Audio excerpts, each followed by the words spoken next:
Sunni militants from ISIS have reportedly seized the country's largest oil refinery in the town of Baiji. 2 weeks ago, they launched a ruthless insurgency campaign, capturing key cities and large swathes of land. They still have Baghdad in their sights. ISIS radicals have been carrying out attacks on the Baiji refinery for the past 10 days, and there were intense clashes with the army, but troops had managed to repel the fighters until now. Let's see why this area is so crucial. And here's why it's important. Well, Baiji accounts for more than a quarter of Iraq's entire refining capacity. The facility processes about 300,000 barrels a day, supplying petrol stations nationwide as well as power plants.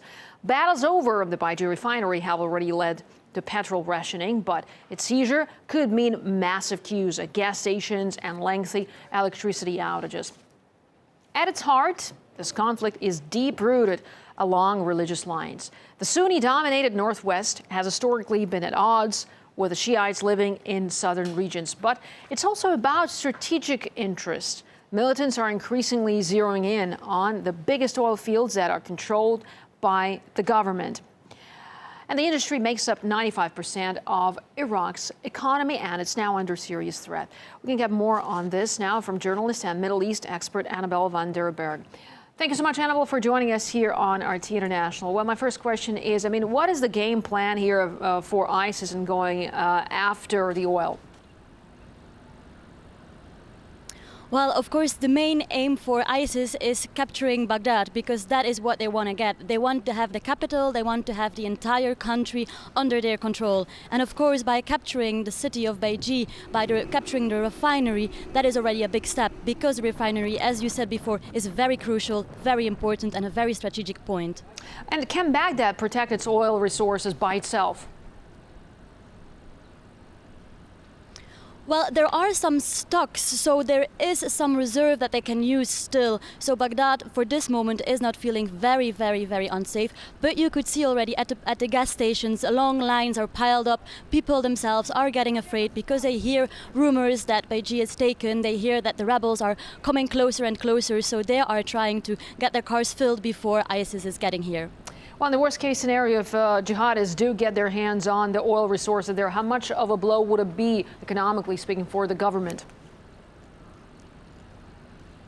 For the government, it will be a disaster, of course, because the government has proven already to be too weak to keep actually the control over Mosul, the second biggest city of Iraq. So if ISIS is getting further and further up to Baghdad, then of course that will mean that the government, the militants of the government are not strong enough, and they will need support from external. Well, at this point there is a suggestion that it's not just ISIS, but there are other groups that are fed up with Maliki. Is there any chance of them joining up?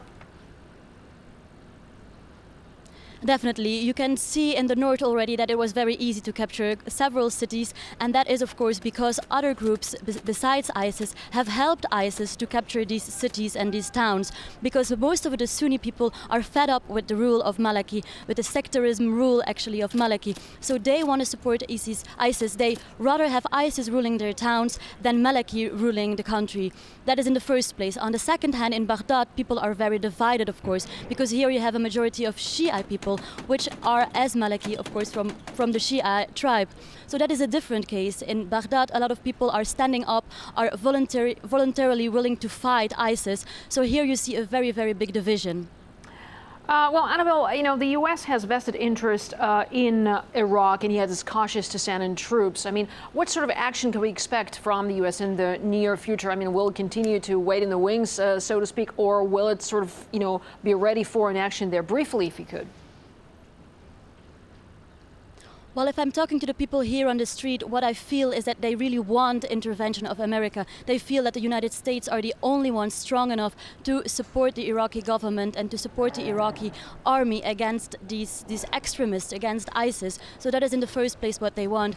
What do they also want is they want the Americans, or the US rather, to urge Maliki to step down, because Maliki is for them the basis or the start point of this problem. All right, Middle East expert Annabelle van der Berg, thank you so much for talking to us here on RT International.